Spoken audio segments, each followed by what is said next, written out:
So, in the day and age where we live, well, the century where we live, and rather in the time we're in, correct? People have been peopling. Okay. If I can say it that way. All right. So, what influences people's decisions and choices?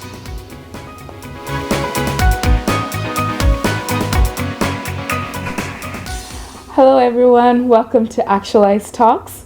My name is Glory Njuguna. Here with us today is Dr. Casper. Hi, Dr. Casper. How are you doing? I'm doing great. Welcome everybody to yet another episode. We're so looking forward to you enjoying this topic for today. Thank you for clicking on our video for today. So the topic for today, Dr. C, is people. People. All right. People. Okay. A few videos back with Rose Faith, you mentioned that you can't do life without people. I think you mentioned that, if I'm not wrong, in one of the videos. You talked about not doing life without people.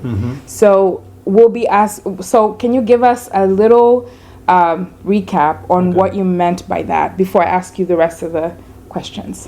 Wow. Okay. I guess today I'm being thrown all types of questions. People. People. All right. Yes.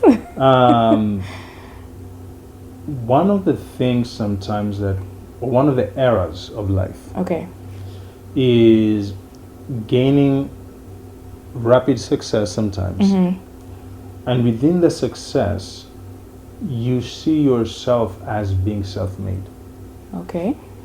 And when that happens, there's a tendency to say, I don't need people. Right. Right? And normally, that, as I said, that either happens when you are really bitter and fallen, Right. or when you have ascended too high. So whenever that happens, you have to be very careful. Yes. I believe as human beings, our very created nature is to be communal. Right. Right? Yes. And this is why I say that one of the worst types of punishment you can give a human being is to put them into solitary confinement. It really is, yeah. How is it that one of the worst things you can do is to put somebody isolated from people? Yeah. That should point you and tell you the value of having people around you. Correct. Okay? Yes. So that's what I mean, like, we need people. Right. We were created for people. Right. We were created to work with people. Yes. We were created and sent to accomplish purpose. The only way you can really accomplish purpose is with people. Right. Yeah. Okay. So the questions for today. Okay. So what makes people happy? Wow. We're really going to life coaching. Yes. All right. Yeah. What makes people happy? Yeah. Well, that's interesting. The pursuit of happiness. Right? There's, I thought about this once before as I was meditating. Okay. Because there is momentary happiness. There is a long-term happiness. Okay? Yes. Now, this is what I believe. I believe most people believe they're going to be happy when they accomplish a vision goal. Right.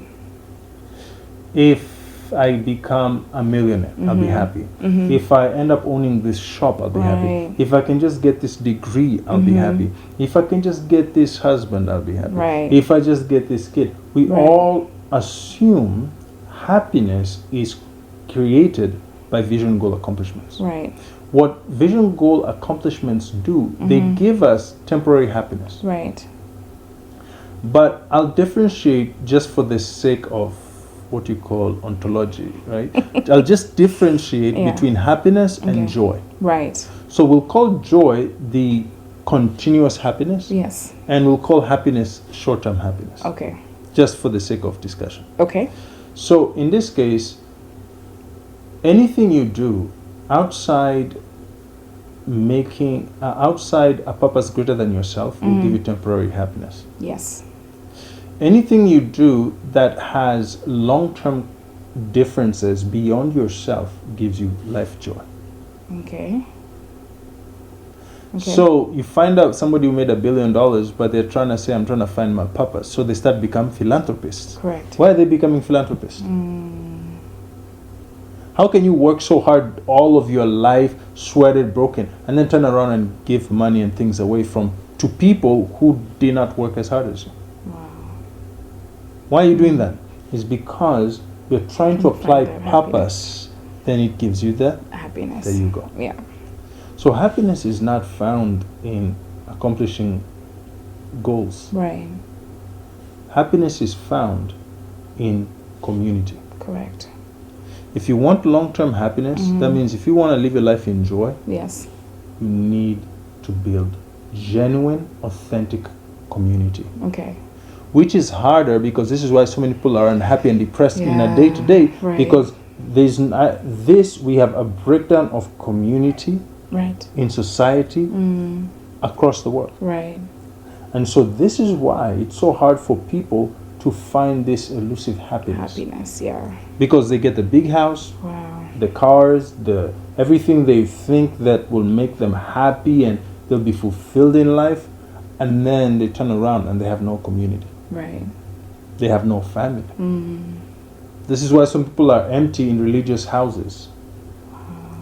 Right? People are empty in buildings. Right. Because you got it, but that gives you comfortability. For that moment. It doesn't take away the misery. Correct. So things and vision goals make you comfortable. Right? There's nothing wrong with being comfortable. Yes. But it doesn't give you joy. Right? That a car can't give you a hug. Yeah. It make you comfortable. Right? A big bed can make you comfortable, right? That's true. They make you comfortable. They're not bad. Yes. But they cannot give you joy. That's true. After a while, you'll get used to it. Right. So you need to build something deeper. Right. You need to build something more authentic. Okay. And that's why you have to look at people more than tools. You have to look at people more than being usabilities. Okay. I've talked to so many people, and a lot of people believe, and they say it very proudly, and maybe I was one of them in the past, where you're like, I only have people who add value or who give me 1, 2, 3. If you're not doing any extra thing in my life, I don't need you. You're out. So that means you actually don't have relationships. Right. You're seeing everybody as an end goal. Right. As a tool in getting to a vision goal. But when you turn around, they already left because they know that you actually were not into them. You're actually just wanting to use them. Exactly. Right? Yeah. And so we need to be mindful when we say the value of people in our lives. Yes. That people, when you have to really value human connection. Yes. You really have to value community and society. Yeah. Because God created us this way. Right. God did not create humans to be lone wolves. Right. It's true. Do you understand? This is why when we look at somebody who has no remorse and care for human beings within a community, we call them a sociopath. And then we see people who want to break away and be out there and isolated. Sometimes we think they have psycho tendencies. Right. We actually don't think it's normal for a human being to be a lone wolf. Right. So even the people who say that they are what they call introverts or introverts, even people who would like to be introvert, that doesn't mean I don't want to be inside society. That just means I like to be among people but deal with my own stuff personally. Right. So like, for example, for me, okay, sometimes I tend to be introverted. Yeah.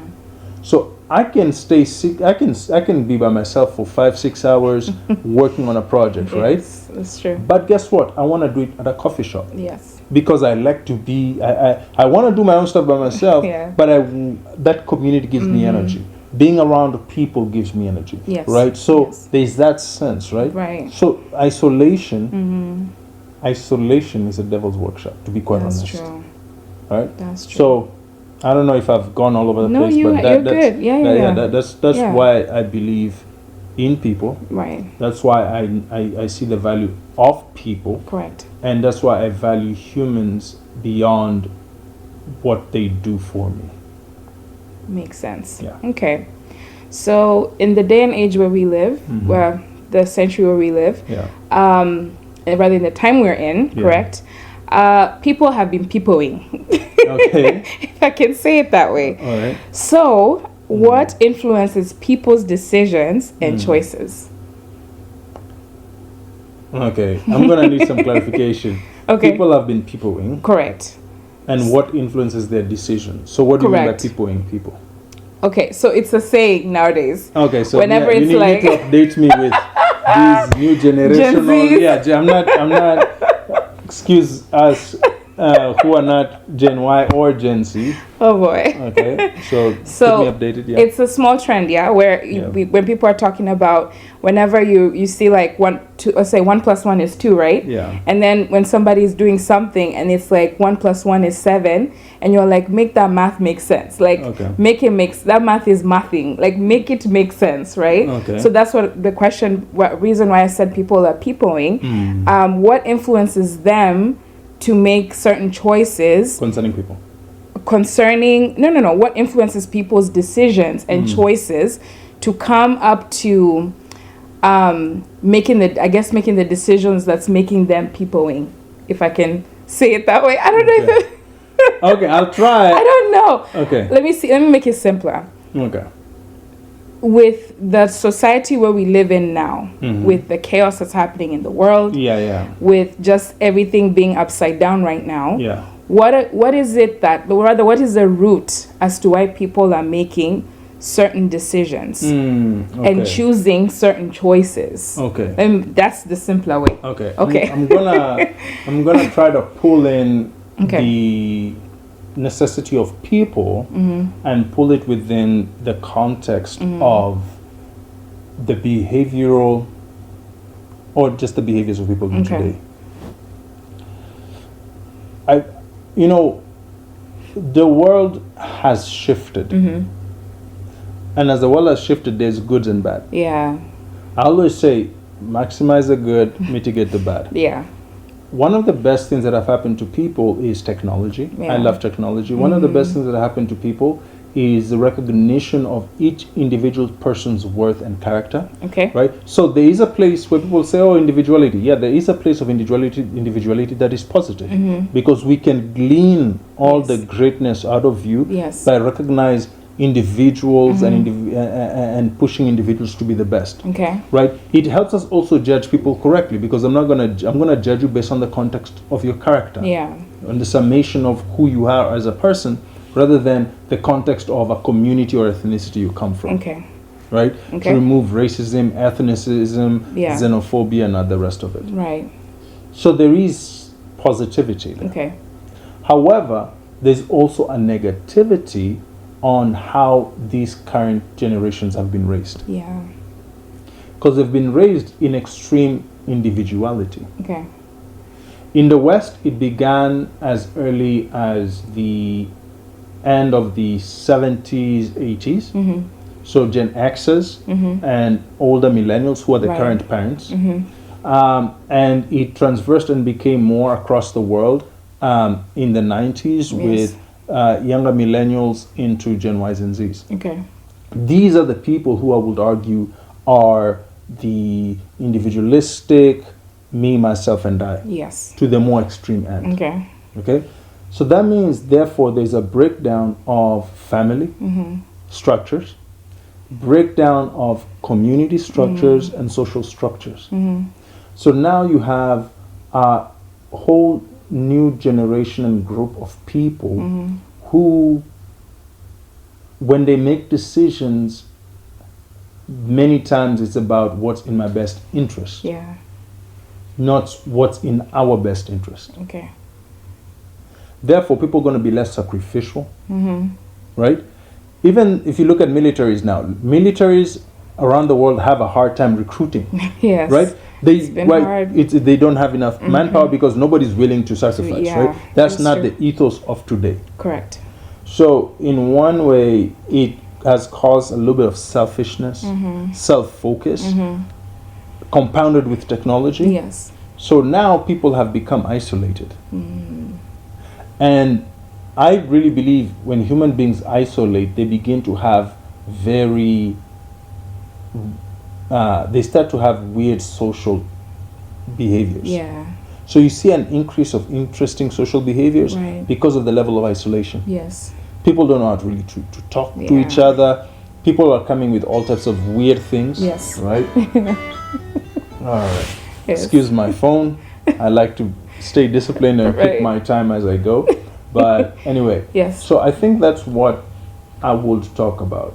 If you really look at the trends of things, okay, there is no what I call everybody wants to be a master. Nobody wants to be serve. a student or to be a student. Yeah, nobody wants to be a student. Correct. That means nobody has the ability to even be able to have honor. Okay.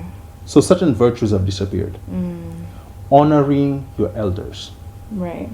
So it's easy to see somebody laugh at a YouTube video where somebody is mocking and disrespecting an elderly person. Right. So honor is out the window. Right. I mean, that's why this generation disrespects teachers. Yeah. They disrespect the elderly because that's how they've been raised by the Gen Xers and the young millennials, right? And so and some younger baby boomers. Right. So honor is out the window. Yes. When honor goes out the window, respect goes out the window. That's true. So now, when you're trying to talk about coming together, when you're trying to talk about thinking outside the box, when you're trying to talk about building the things that create joy, the things that bring fulfillment in life, yes, people don't see that as valuable. Okay. What is valuable is how rich do you look and how good do you look on your Instagram. Yeah. And so I think this kind of like has caused this twist.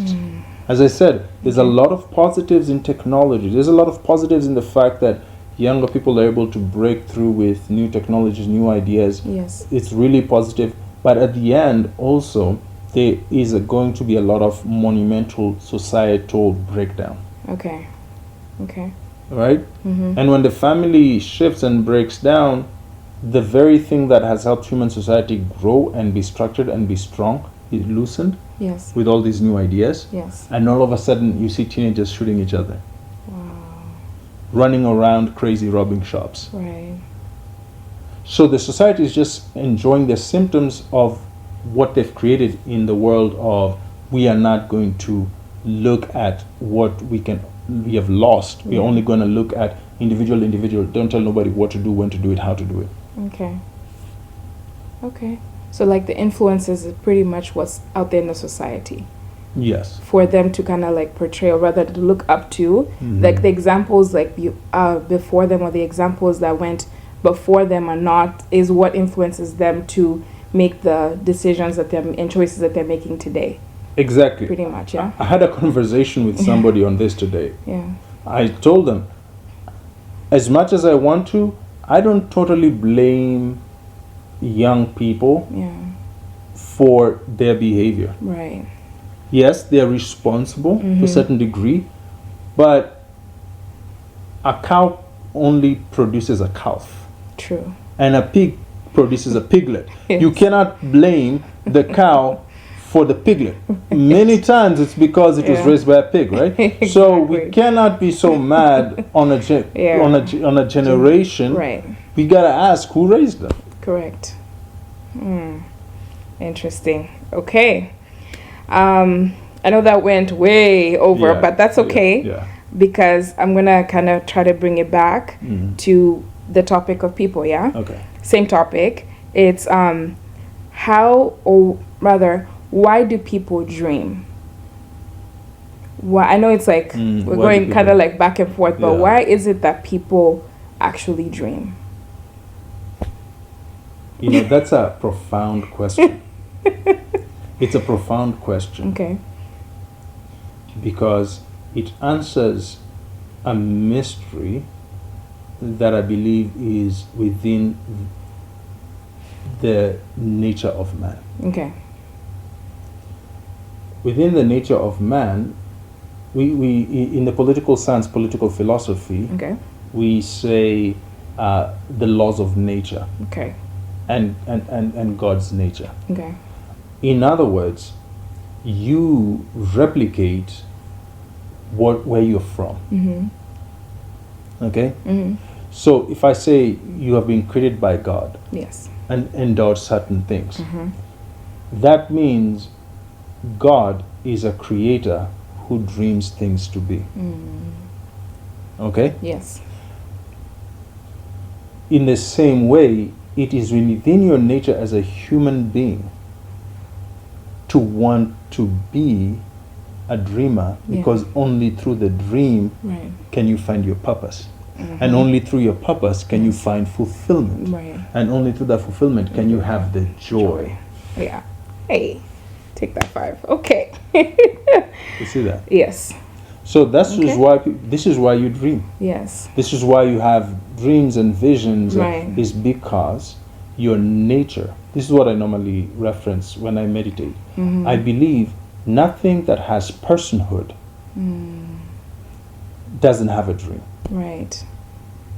Everything that is within nature has a dream. Right.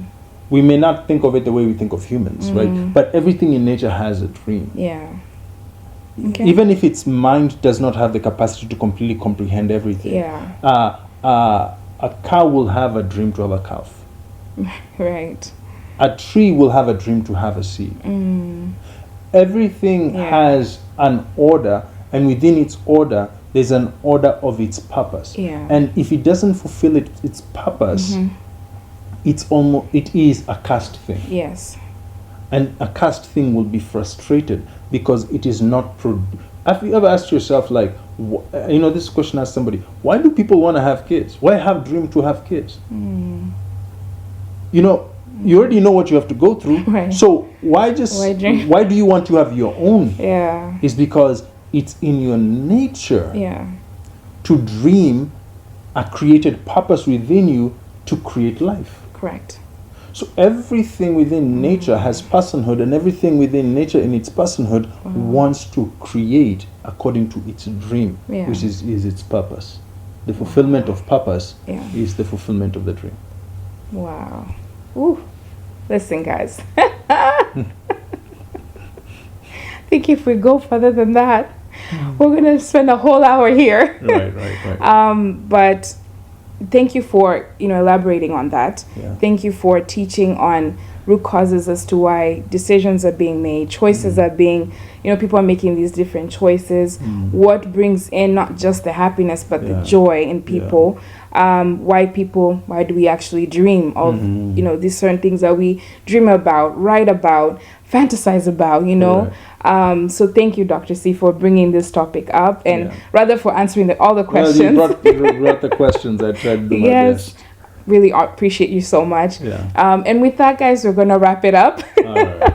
Thank you so much for joining us for today. Kindly like, share, subscribe on all your platforms. Comment on this video if you have any questions about how to relate with people, how to have relationships with people. If you have certain questions, please feel free to comment below. And with that, thank you so much for clicking on this video to watch. Appreciate you. See ya. Bye-bye. Bye. Welcome to Actualize Talks, your destination for purpose discovery, setting vision goals, and fostering leadership growth. I'm joined in studio by Dr. Casper. Joining me now in the studio, we have Dr. Casper.